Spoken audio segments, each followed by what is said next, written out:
I can't do this. Four devastating words that shattered the silence of a grand cathedral. She stood frozen at the altar, abandoned before Washington's elite, as whispers and camera flashes captured her humiliation. Then came the rumble. The massive cathedral doors swung open as the first Navy SEALs entered in formation. Outside, black SUVs lined the entire street. The abandoned bride's identity was about to be revealed, and those who had pitied her moments ago were about to witness true loyalty in action. From which city in the world are you watching this video today? If stories of unexpected courage and unbreakable bonds inspire you, we'd be honored to have you subscribe. St. Patrick's Cathedral in Washington, D.C., glowed with morning light filtering through stained glass windows, casting colorful patterns across what society columnists had already dubbed the wedding of the season. Crystal chandeliers sparkled above arrangements of white roses and hydrangeas that reportedly cost more than many people's entire weddings. The guest list read like a who's who of Washington power players, senators, diplomats, military brass, mingling with media personalities and old money families. Rafferty Hayes stood at the altar in a custom tuxedo that emphasized his telegenic good looks. As one of the nation's most celebrated war correspondents, with a best-selling book and regular television appearances, he was accustomed to attention. His eyes constantly scanned the assembled media representatives who had been granted the rare privilege of covering this private ceremony, his smile practiced and camera-ready. When the traditional wedding march began, guests rose and turned expectantly. Serene Blackwood appeared at the cathedral entrance, a vision in an elegant designer gown that somehow managed to be both sophisticated and understated. Unlike many brides who moved with nervous excitement, Serene's walk was measured and precise. Those closest to the aisle might have noticed subtle details. The scar peeking from her upper back where the dress dipped, the watchful way her eyes scanned the room, her hands, not soft and manicured, but strong and capable. Quite a catch for Hayes, Senator Whitmore whispered to his wife. His book sales will double after this. Nothing sells like a power couple these days. The ceremony proceeded with practiced elegance. When the time came for vows, Rafferty went first. His words were eloquent and clearly rehearsed, speaking of Serene's remarkable strength and quiet grace, while cameras clicked frantically, capturing what would surely be tomorrow's society page lead. When Serene's turn came, her vows were different, simpler, more direct. She spoke of loyalty and honor in ways that sounded almost like military oaths rather than romantic promises. Her voice carried clearly through the cathedral without embellishment or performative emotion. As she concluded, something in Rafferty's expression shifted. A flicker of doubt, or perhaps guilt, crossed his features. The minister smiled benevolently, instructing Rafferty to place the ring on Serene's finger and complete his vows. The hesitation was subtle at first. Rafferty's hand trembled slightly as he held the ring. Then, in a motion that would replay across social media within minutes, he stepped back. "I can't," he said, his voice carrying in the cathedral's perfect acoustics. "I'm sorry, Serene. I can't do this." A collective gasp rippled through the assembled guests. Camera flashes became frantic, capturing the moment of public humiliation from every angle. Serene stood perfectly still, her expression controlled despite the suddenly hot eyes of hundreds upon her. Only a slight tremor in her hands betrayed any emotion at all. "This isn't right," Rafferty continued, seeming to address the crowd more than Serene. "Our worlds are too different. I've built my career on truth, and the truth is, this marriage would be a mistake." Without further explanation, he turned and walked down the aisle, pausing briefly to nod at his producer before continuing through the cathedral doors. The silence that followed felt suffocating, broken only by the increasingly loud whispers and the constant click of cameras. Serene remained at the altar, abandoned before Washington's elite, as the minister looked on in helpless confusion. Octavia Sinclair, the maid of honor, moved swiftly to Serene's side, her movement betraying a subtle military bearing despite her elegant dress. "What did she expect?" a socialite stage whispered from the third row. "Men like Rafferty need someone who understands Washington, not whatever she is." "Always thought she was odd," came another whisper. "Too intense, barely smiles." Senator Whitmore made no attempt to lower his voice. "Dodged a bullet if you ask me." Hayes needs someone who complements his public image, not some military hard case who can't even smile properly for photos. Throughout the growing mockery, Seren remained still, her military discipline the only thing keeping her upright as her personal humiliation became public entertainment. Winifred Blackwood, her mother, rose from the front row to approach her daughter, only to be intercepted by photographers demanding comment on the failed ceremony. Lysander Reeves, the best man, whose hardened demeanor had always seemed at odds with Rafferty's polished charm, pulled out a phone and pressed a single button. "It's happened," he said simply. "She needs us." Meanwhile, Valentina Hayes, Rafferty's publicist, was already spinning the narrative to media representatives. Mr. Hayes wants to emphasize this difficult decision comes from a place of journalistic integrity. He realized their values were fundamentally incompatible. Admiral Thaddeus Montgomery, sitting prominently in the second row, suddenly checked his phone, his expression shifting from polite sympathy to alert focus. He stood immediately and moved toward a side exit. Several other military guests followed suit, checking their devices and exchanging meaningful glances before discreetly heading for various exits. Octavia checked her watch with purpose, then leaned close to Seren's ear. 30 seconds, she whispered. Seren finally spoke, addressing the minister quietly. "You might want to step aside, sir." The cathedral doors at the back swung open with purpose.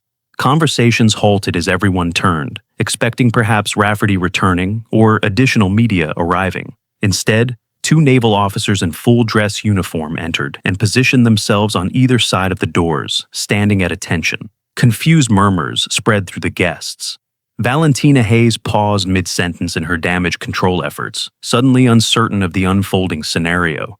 The first subtle vibration began, felt rather than heard, causing the crystal chandeliers to tremble slightly. Outside, the rumble of engines grew steadily louder, like approaching thunder on a clear day. Seren finally turned from the altar to face the doors, her expression shifting from controlled neutrality to something resembling command. For the first time since Rafferty's departure, she stood not as an abandoned bride, but as someone expecting reinforcements. The rumbling outside crescendoed as the first wave of black SUVs arrived, parking with military precision along the entire block surrounding St. Patrick's Cathedral. From them emerged Navy SEALs in dress uniforms, moving with the disciplined coordination that immediately identified them as elite operators. Inside, guests began checking their phones as security alerts flooded in. Major military movement in downtown D.C., unprecedented naval special warfare presence, security situation developing near St. Patrick's Cathedral. "What is happening?" Senator Whitmore demanded of no one in particular, his earlier mockery replaced by concern.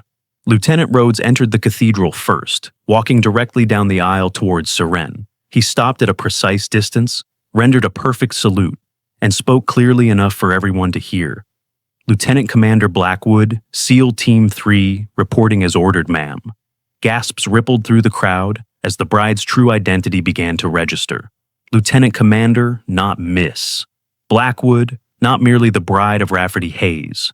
Commander Everett Blackwood entered next, walking down the aisle with purpose, his chest decorated with medals that spoke to a legendary career. His bearing made it immediately clear where Seren had learned her perfect posture.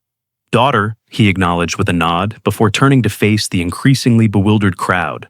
"Ladies and gentlemen, please remain calm. What you are witnessing is not a security situation, but a matter of honor."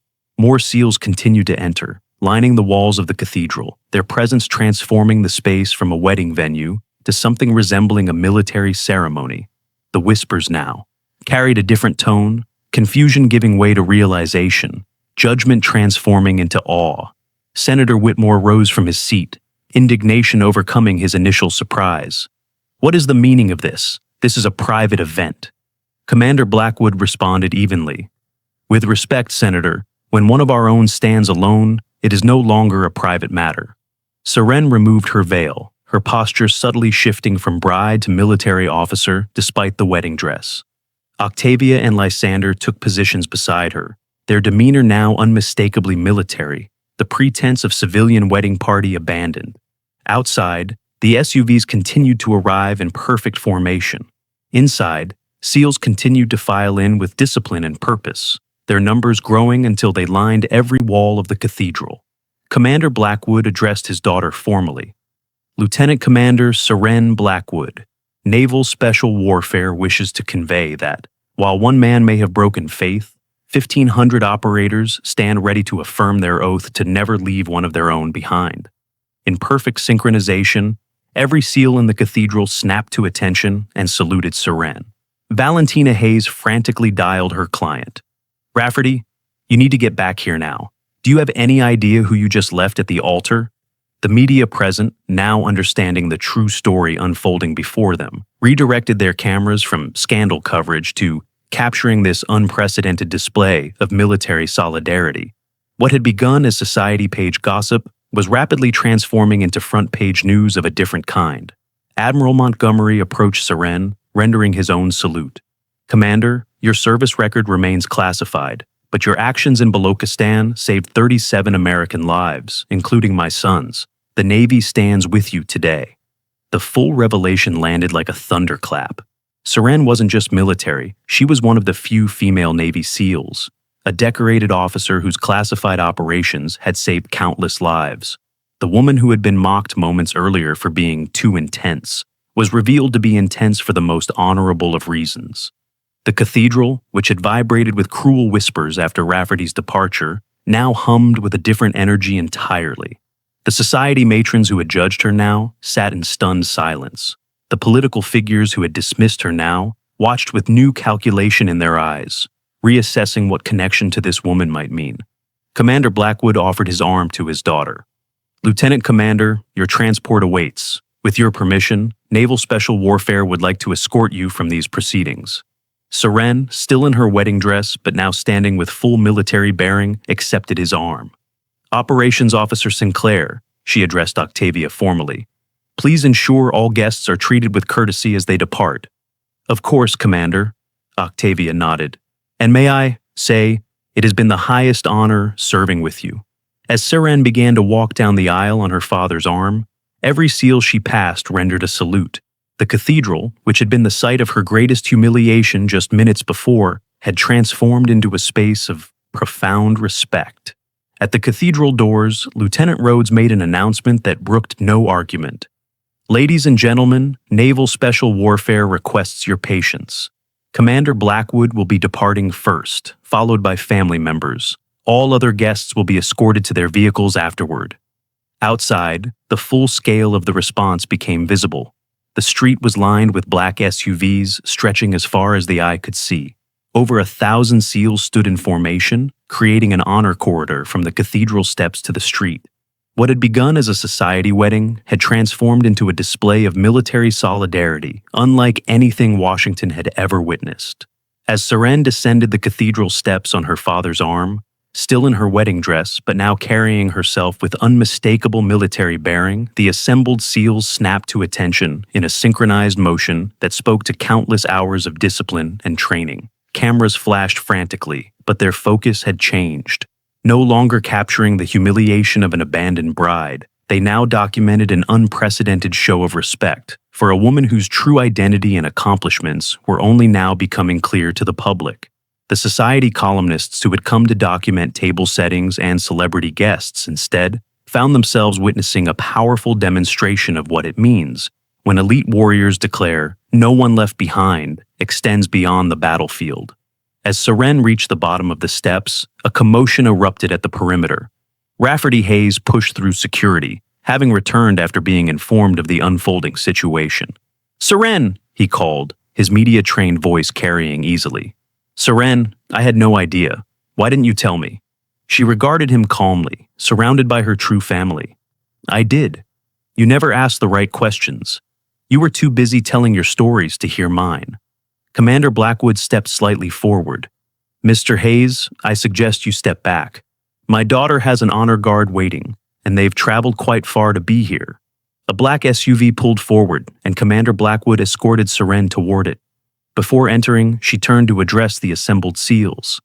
"I never asked for this, never expected it, but I want each of you to know this means more than any vows ever could. Thank you." In perfect unison, 1,500 SEALs saluted as she entered the vehicle. As the SUV pulled away, They broke formation to return to their vehicles, the show of force having accomplished its purpose. No one who witnessed it would ever forget that Seren Blackwood did not stand alone. 1 week later, Lieutenant Commander Seren Blackwood stood in her office at the Naval Special Warfare Base, now dressed in her uniform rather than a wedding gown. The walls were decorated with commendations whose details remained classified, alongside team photographs with faces blurred to protect operators' identities. A knock at her door revealed Lieutenant Rhodes. "Commander, you might want to see this." He handed her a tablet displaying news coverage. "Wedding video goes viral, 15 million views overnight," the headline declared. Below it, another story. Applications to Naval Academy surge following SEAL wedding incident. And female applications to military branches up 300% after Commander Blackwood revelation. Seren set the tablet down with a slight shake of her head. "Not exactly how I plan to reveal my occupation to the world." "They're calling, you know," Rhodes mentioned. "Book deals, TV interviews, exclusive rights to your story." "My story belongs to the teams," she replied without hesitation. "Not to the media." Another knock interrupted them. Commander Everett Blackwood entered, carrying a package. "This came for you, from the teams." Inside was a framed photograph of the cathedral steps, 1,500 seals at attention, with a simple inscription, "Never alone." Seren touched the photo with genuine emotion, then composed herself. "Apparently Rafferty's book sales have plummeted," she noted with the faintest hint of satisfaction. "His publisher canceled his speaking tour. Turns out abandoning an American hero at the altar isn't great for your brand," her father observed dryly. "I'm no hero," Seren corrected him. "Just someone who found where she belongs." A final knock at the door revealed a young female ensign, clearly nervous to be in the presence of the woman who had suddenly become a reluctant icon. "Commander Blackwood, the candidates are assembled for training evaluation." Seren nodded, setting the photograph carefully on her desk. "Thank you, Ensign. Tell them I'll be right there." As the ensign departed, Commander Blackwood studied his daughter. "You know, what happened at that cathedral wasn't just about you. It was about what you represent. The idea that when one of us stands alone, none of us are truly alone." "I know," Seren acknowledged. "That's why I can't fail them now." She straightened her uniform and walked toward the training field where a new class of candidates waited, including a record number of women, inspired by the wedding footage that had swept across social media. As she approached, she noted one female candidate struggling through an obstacle course, clearly at her physical limit, but refusing to quit. Seren paused to watch as the young woman pushed through pain and exhaustion, finally completing the challenge and collapsing momentarily before forcing herself back to her feet. "That one," Seren said to the instructor. "Keep an eye on her. That's what we're looking for." "Yes, ma'am," the instructor nodded. "She's been citing you as her inspiration, by the way. Says if Commander Blackwood could stand alone at that altar, she can make it through this training." Seren allowed herself a small smile. "She's wrong about one thing. I wasn't alone at that altar. None of us ever are." She turned to address the assembled candidates, her voice carrying across the training ground with natural authority. "That's the first thing you need to understand if you want to be part of this team. We leave no one behind, not on the battlefield, not at an altar, not anywhere." As the candidates straightened to attention, Seren saw not just potential SEALs, but the next generation of a tradition that had turned her moment of greatest vulnerability into a demonstration of unbreakable strength. She had lost a groom, but reaffirmed her connection to something far more enduring. A brotherhood that never leaves its own behind. 3 months after the wedding that never happened, Seren stood in the Pentagon briefing room facing the Secretary of the Navy and Joint Chiefs. What had begun as an unplanned revelation of her identity had evolved into something much larger. A national conversation about women in special operations and the true meaning of military solidarity. "The numbers are unprecedented," the secretary was saying, gesturing to the charts displayed on the screen. "Female applications to service academies up 217% since the incident. Applications specifically expressing interest in special operations training up over 300%. And the retention rates among currently serving female personnel have improved as well," added Admiral Montgomery. "The video seems to have given many of them a renewed sense of purpose." Seren shifted uncomfortably. She had never sought publicity, and the attention that had followed her aborted wedding still felt foreign. "What would you recommend, Commander?" the secretary asked. You've become, whether you intended it or not, the face of something important. With respect, sir, I'd recommend we focus less on my personal situation and more on the principle it demonstrated, Seren replied. What happened that day wasn't about me. It was about what happens when an institution truly commits to leave no one behind. That's the message that resonates. The secretary nodded thoughtfully. Well said. Still, we'd like you to consider taking a more public role in recruitment and retention initiatives. Nothing that would compromise operational security, of course. I'll consider it, sir, though my first priority remains my operational responsibilities.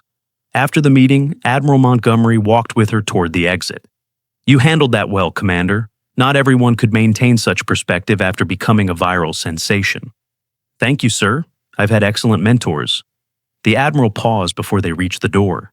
Have you heard from Hayes?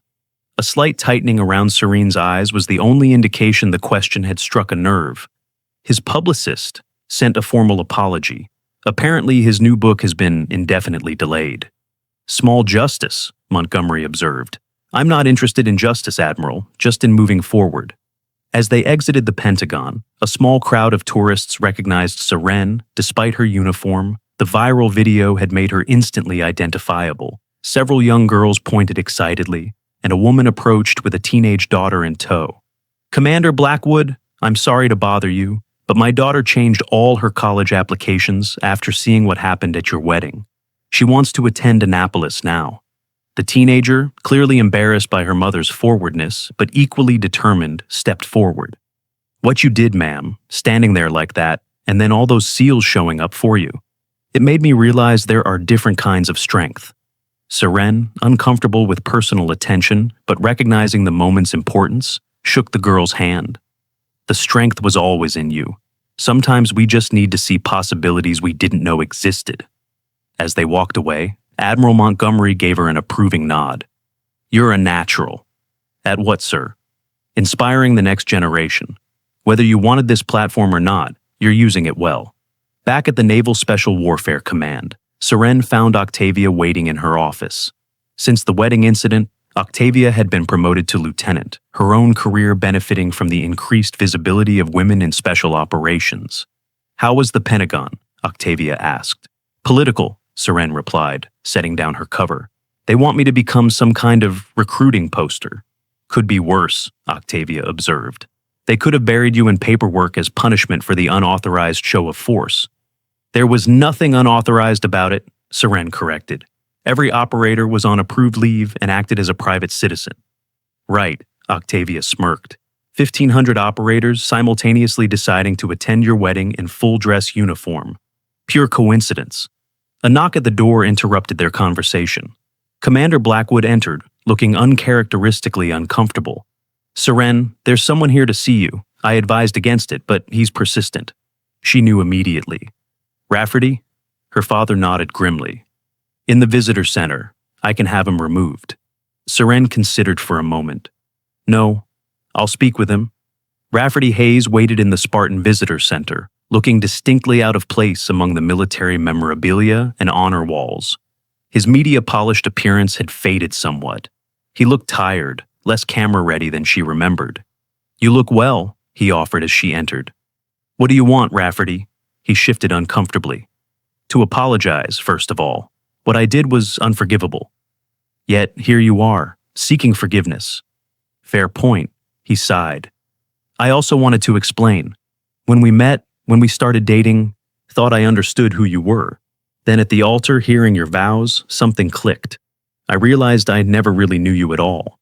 You never tried, Seren stated without rancor. You were too focused on your own narrative. Yes, he admitted. I was, and now I'd like to make it right. Tell your story properly, with your permission. The real story of women in special operations, the barriers you've broken. Seren studied him carefully. The last time you told my story, you left out everything that mattered. Why would this time be different? Because this time, I'd be listening, not just hearing what fits my preconceptions. He reached into his jacket, producing a small recorder. No cameras, no crew, just your words, on your terms. For a moment, Seren considered it, then she shook her head. My story isn't mine to tell, Rafferty. It belongs to the teams, to the women who came before me and blazed the trail, to the ones who will come after. I won't turn it into a personal narrative for public consumption. Then what about the impact you're having, the surge in female military applications? Don't you want to build on that momentum? I'm building on it every day, she replied, by doing my job, by proving through action, not words, that women belong in these roles. Rafferty looked genuinely confused. You could reach millions, change the cultural perception overnight. Cultural perception doesn't win wars or save lives, Seren replied.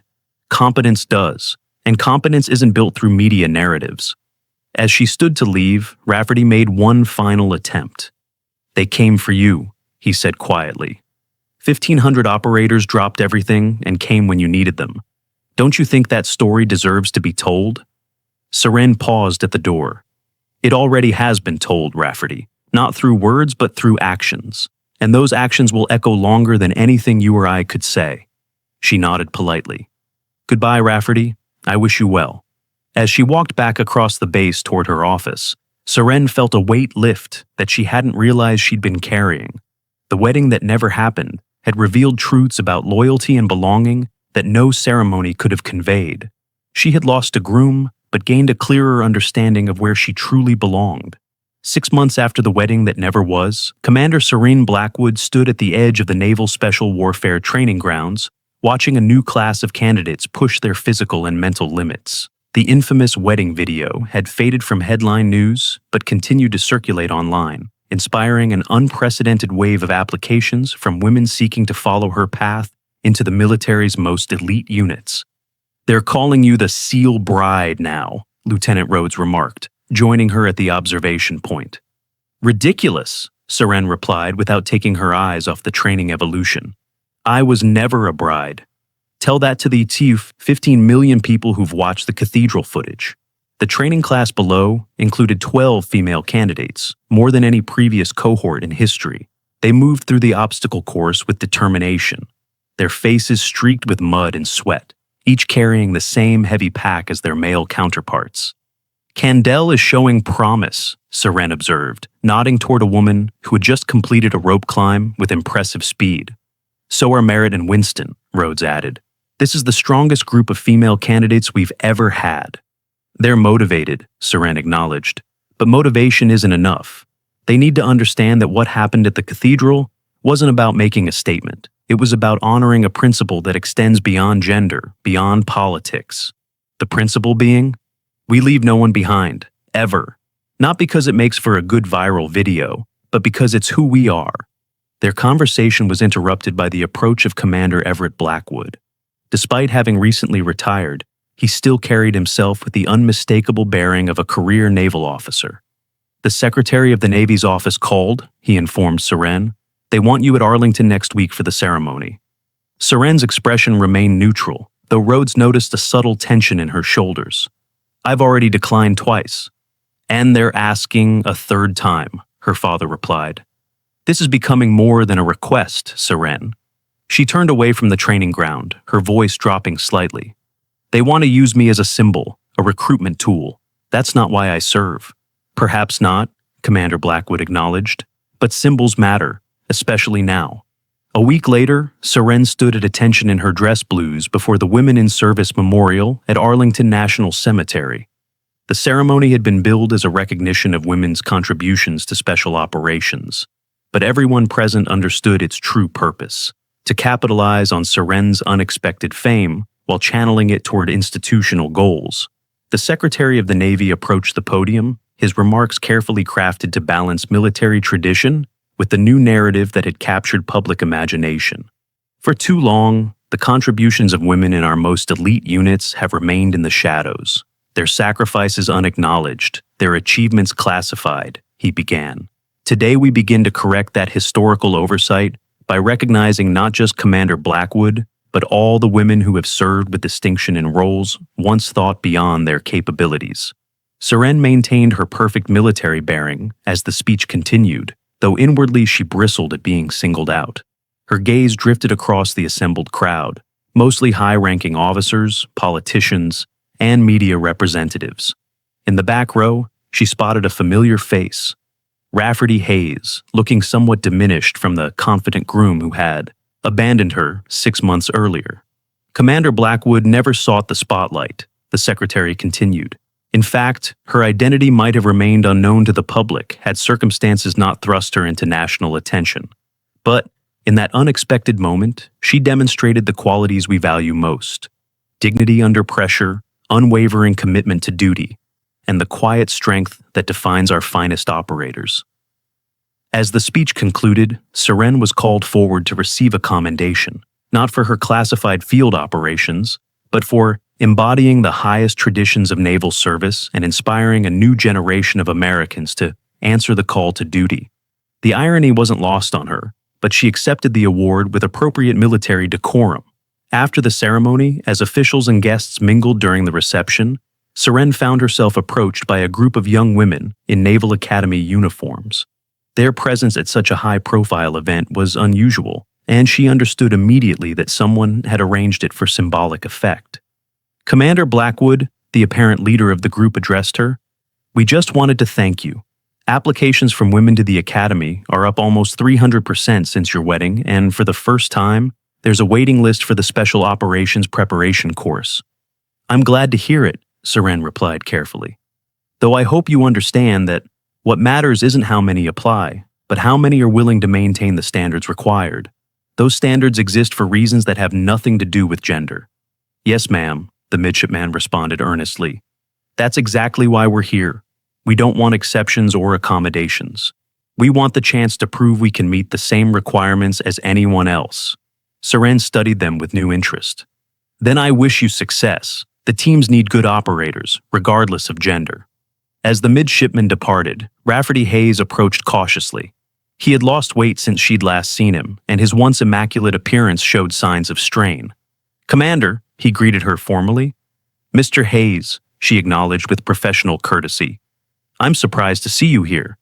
"I was invited to cover the event for the Post," he explained, "though I suspect my presence was meant to create dramatic tension for the society pages." Despite herself, Seren almost smiled. The Pentagon's PR team isn't known for subtlety. They stood in awkward silence for a moment before Rafferty spoke again.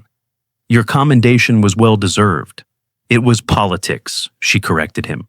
"The real work happens far from ceremonies like this." "I know that now," he admitted. "Too late, but I know it." Before their conversation could continue, Seren was called away by the secretary's aide.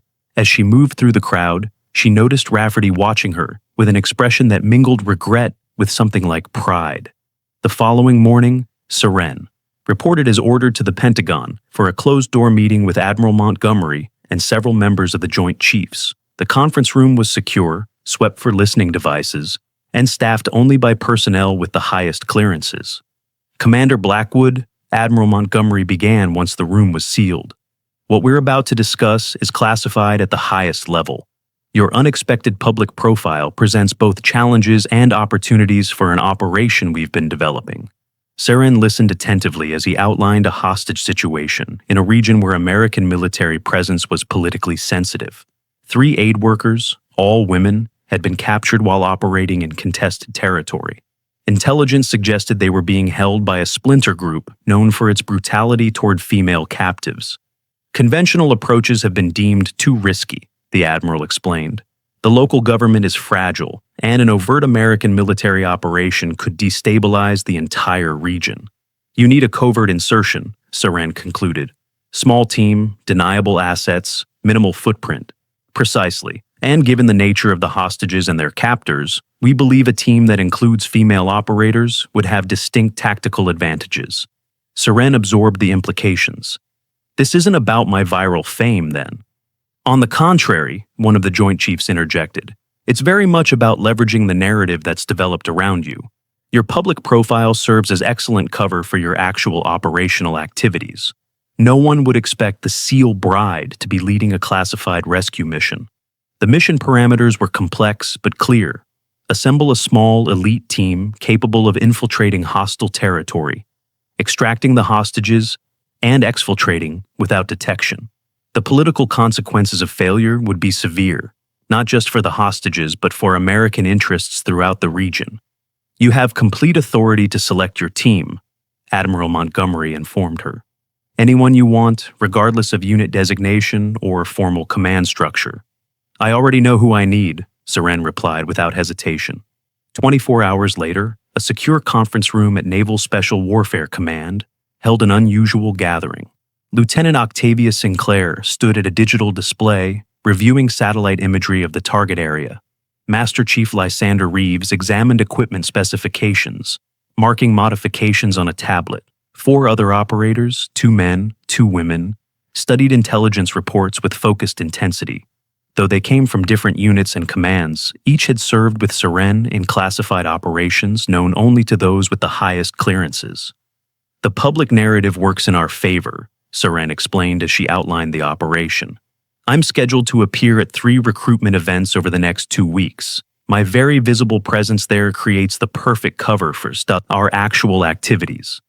The SEAL bride makes headlines while we slip in under the radar, Octavia summarized. Smart. The extraction route concerns me, Lysander noted, highlighting a section of the map. Limited options if the primary exfil is compromised.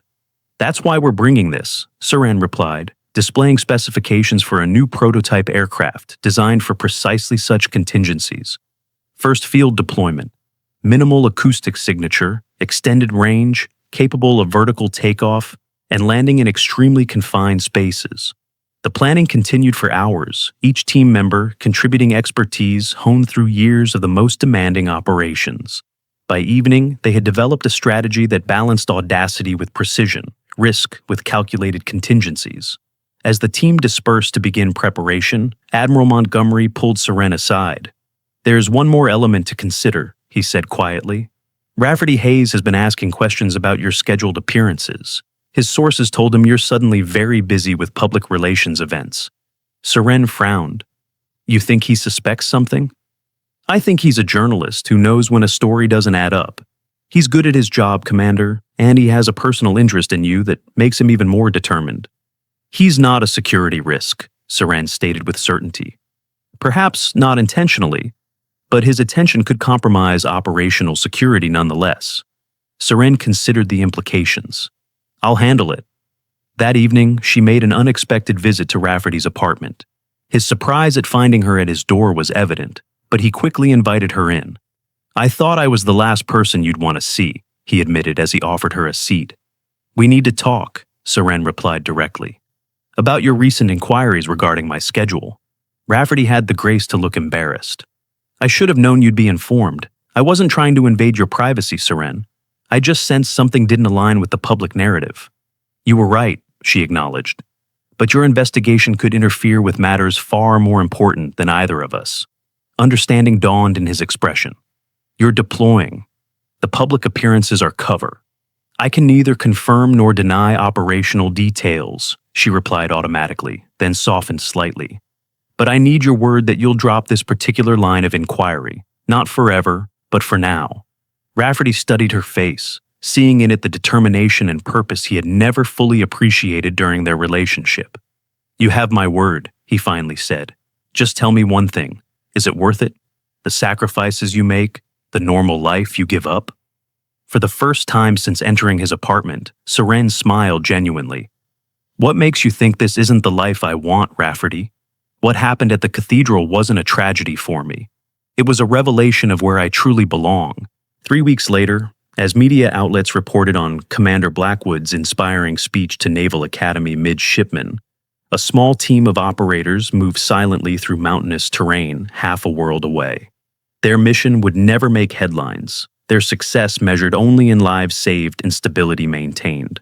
For Seren Blackwood, this was the true fulfillment of the principle demonstrated that day in the cathedral. No one left behind, no matter the cost, no matter how impossible the odds.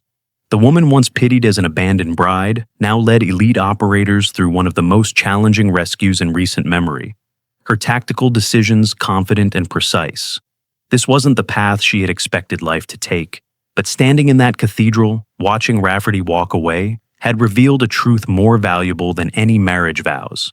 Sometimes what looks like abandonment is actually liberation, showing you where you truly belong. And sometimes, when you stand alone at life's critical moments, you discover you were never truly alone at all.